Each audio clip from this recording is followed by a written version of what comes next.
Yeah, we've been traveling the state and working on education freedom accounts and, auditing the various agencies and offices and working with actually recently with the Rangers office on City of Elgin as well as Texas Southern, work on that. So it's a busy office. We have a lot going on and we've been visiting the other offices across the state. So it's been a busy time, but a wonderful time. I've really enjoyed it.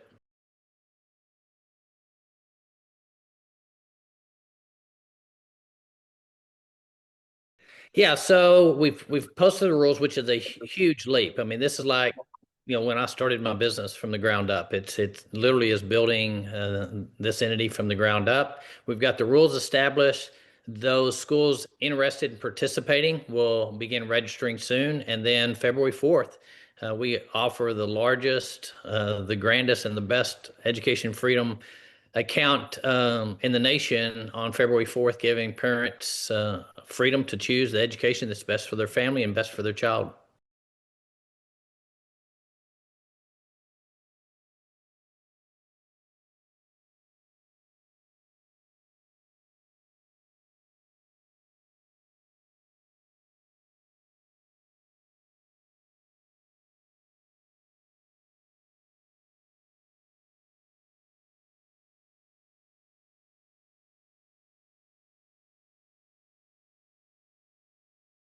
Yeah, and we kind of view it as actually bringing businesses into the program as opposed to eliminating. When I took over the office, there was litigation that was going on, litigation that regarding a statute back from the 1990s that, based on court rulings, we believe was unconstitutional. In fact, the Attorney General's office refused to take up the case, and so we followed suit, refusing to take up the case as well.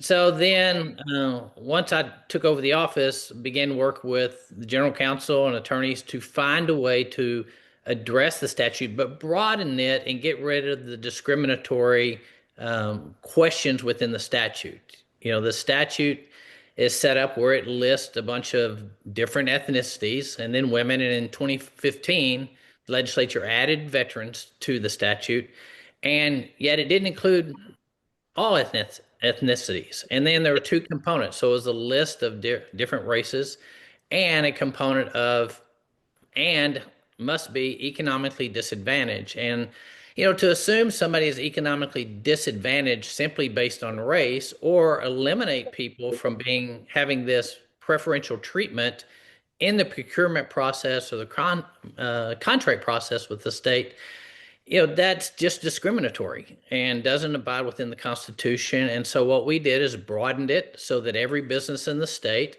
can participate in the bidding on contracts or procurements on equal level, equal footing.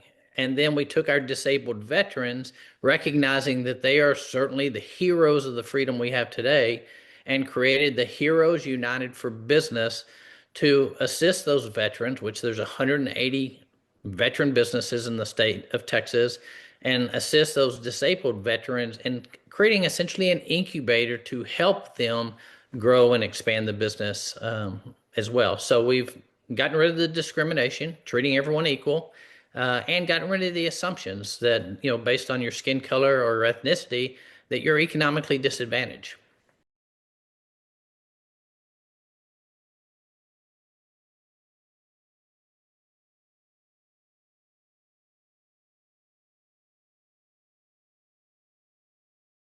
Yeah. What it's done is it's broadened the ability to register with the Texas centralized, bidding list. And so it's broadened those that can participate. It's leveled the playing field so that all businesses regardless of ethnicity are treated equally. And it allows us to focus in on taxpayer dollars, making sure we gain best value. And so that's the criteria we're looking for. I think it allows the state to be more efficient and effective in taxpayer dollars in the way we go about our contracts and procurements.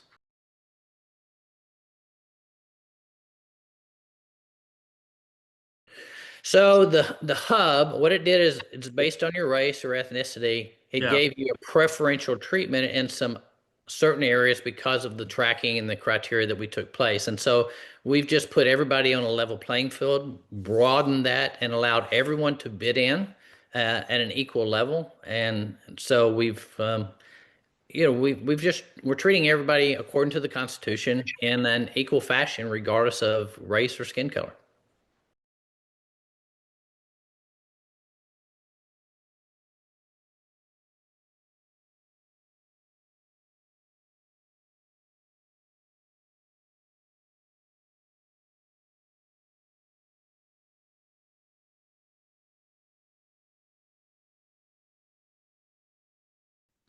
So yes, that viewing it as being unconstitutional and not in compliance with the Constitution, the Attorney General's office chose not to take up the case, which then made let us make the decision. And when I took the office, we basically chose not to argue against the Constitution. So we are approaching that client, and part of the reasons that we did this is to avoid using taxpayer dollars on a case that we believed was unconstitutional, and frankly, not the way to use taxpayer dollars. And so what we're doing is approaching them now with the new rules changes and hoping to save taxpayer money when it comes to litigation.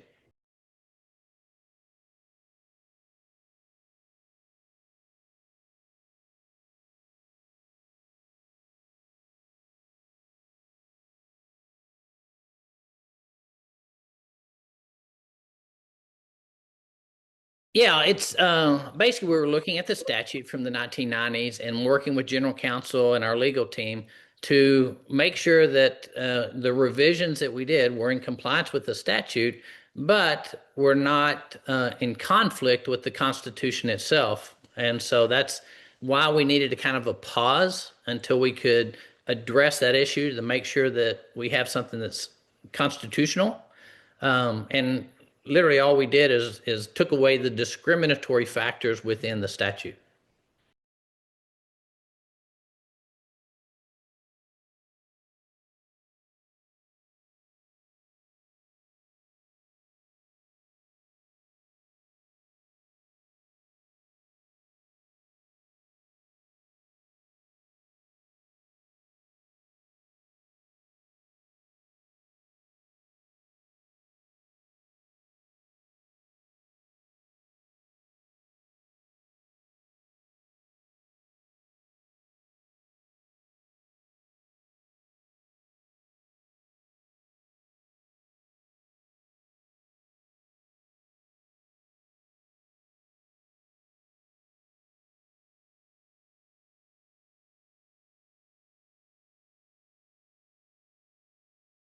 No, I don't think it's about the advantage or disadvantage. I think it is about the discriminatory practices of listing certain ethnicities and leaving certain out to participate in such a program. And so what we wanted to do is make sure that we didn't cause or have any discrimination when determining and you know who can participate, who can't. I mean, all Texans should be able to participate in our bidding process, in our procurement process, and we wanted to make sure that we didn't have any discrimination. I mean, part of this statute assumed that based on your skin color that you were economically disadvantaged. Well, that's discriminatory to make that assumption.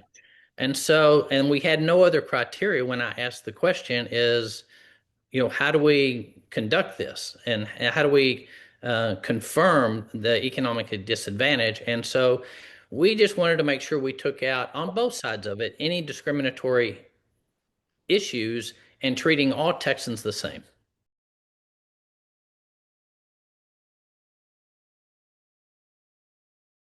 So that wasn't really the issue. It was really the fact that we're having to list race instead of treating all Texans the same. And so when you're listing race and then you're making the assumptions that it's economically disadvantaged, um, you know, that's a big assumption. And that's essentially discriminatory, which violates the constitutional aspects of it, which is why we decided to make the changes.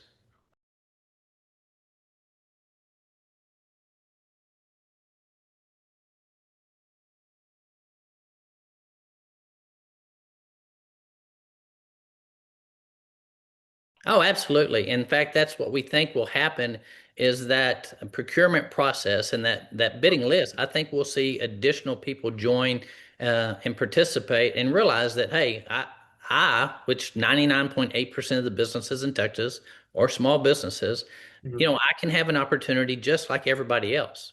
I don't have to meet this criteria that was established by the legislature of a listing of different ethnicities back from 1990.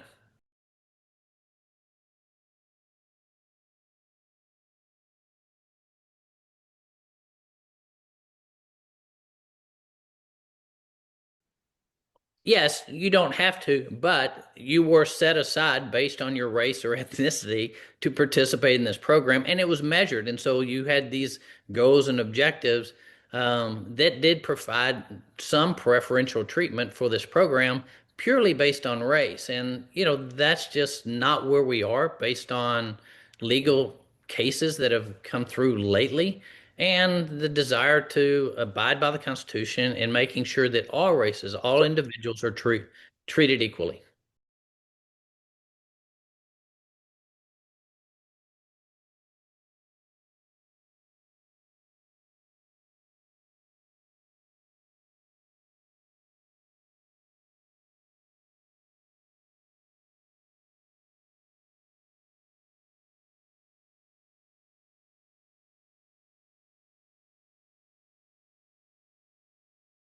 Well, I think really what we looked at and why we put the pause on is, the real desire is to make sure everyone is treated equally and everyone has a fair shake, and that we're focusing when spending taxpayer dollars on the best value for the state rather than some, ethnic criteria or race criteria, that every Texan should be viewed the same. And that's what we're trying to do with the program.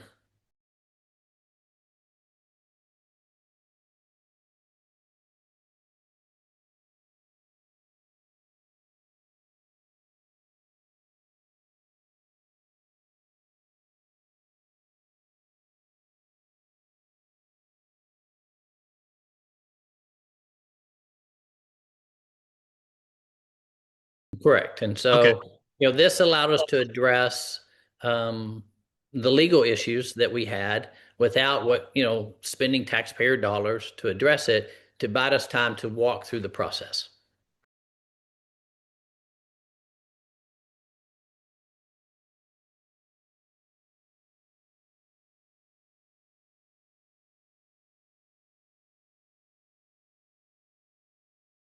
Well, I think what this is to resolve the issue and not spend taxpayer dollars fighting the Constitution. I think we all agree with the Constitution that all people should be treated equally. The statute itself very clearly in the way it's written, preferential those that were listed that were selected by the legislature back in 1990. And so in order to, you know, proper stewardship of taxpayer dollars, we looked at addressing this issue in a way that would save taxpayer dollars, abide by the Constitution, and give all Texans equal footing when it comes to doing business with the state.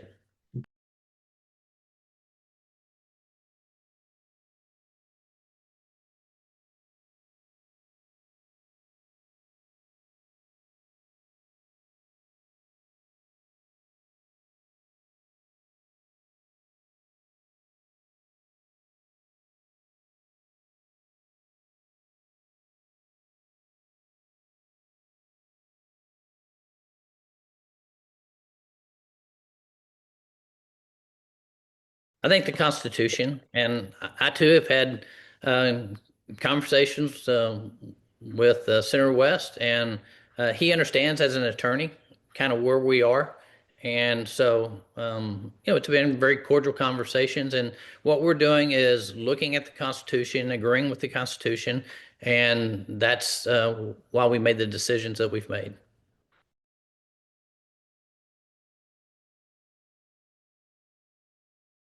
We'll continue to communicate, and we've got to be careful because you know until we get to the final rule. So we're going to follow proper procedure and make sure that I do my job as comptroller and protect the citizens of the state of Texas as we continue to move down this trail.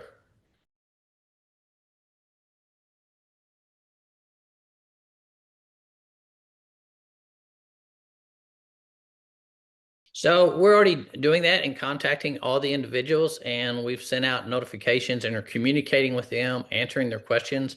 And really, there's 180 veteran-owned businesses in the state of Texas, and so we're going to communicate with them on this to make sure that if they are disabled, they have opportunities.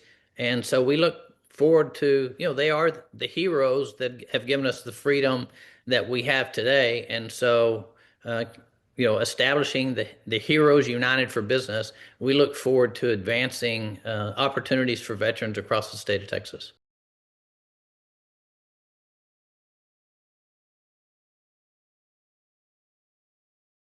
180,000 veteran-owned Oh, businesses in the state. 1,000. Okay. Yeah, 180,000.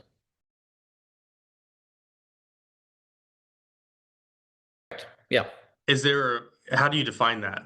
So that's already defined in that. In fact, they get some exemptions based on other statutes within the state on the disabled veterans, and so we'll work with existing statutes on that determination.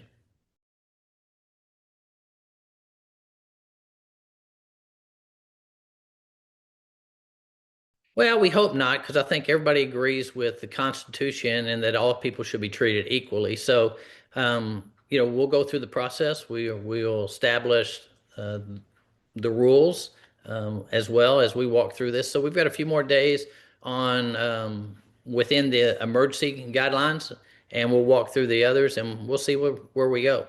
Our objective, our job is to make sure we're taking care of taxpayer dollars and abiding by the Constitution, and that's why we've made the changes we made.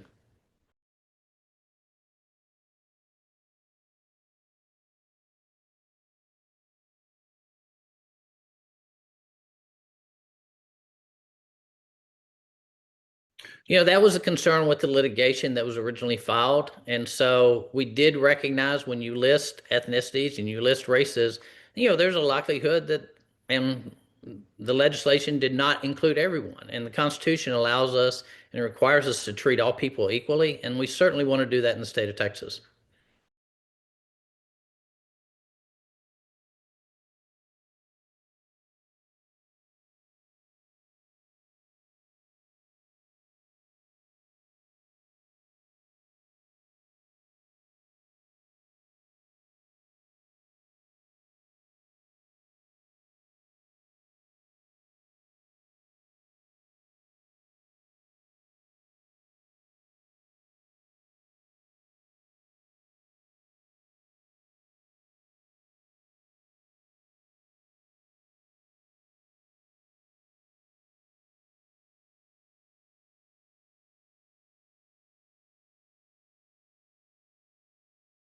Yeah, I wasn't controller in the 1990s. I'm controller today, and I have to look at the current legal precedent that has been established actually recently, higher education's for one, and some of the other directives that have taken place. So the decision we made today was not based on the environment in 1990, it's based on the environment in 2025.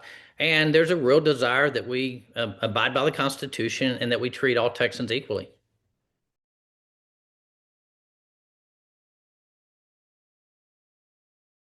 Really, where each agency was operating and how they were addressing this was not as much the concern as the constitutionality of where we want to be as Texans.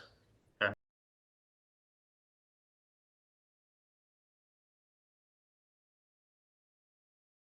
Sure, that played into it. President Trump's, moves. But I mean, I think more importantly is court cases that we saw that we could be spending taxpayer dollars on literally fighting the Constitution, which we chose not to try to argue against the constitutionality in the way it was stated.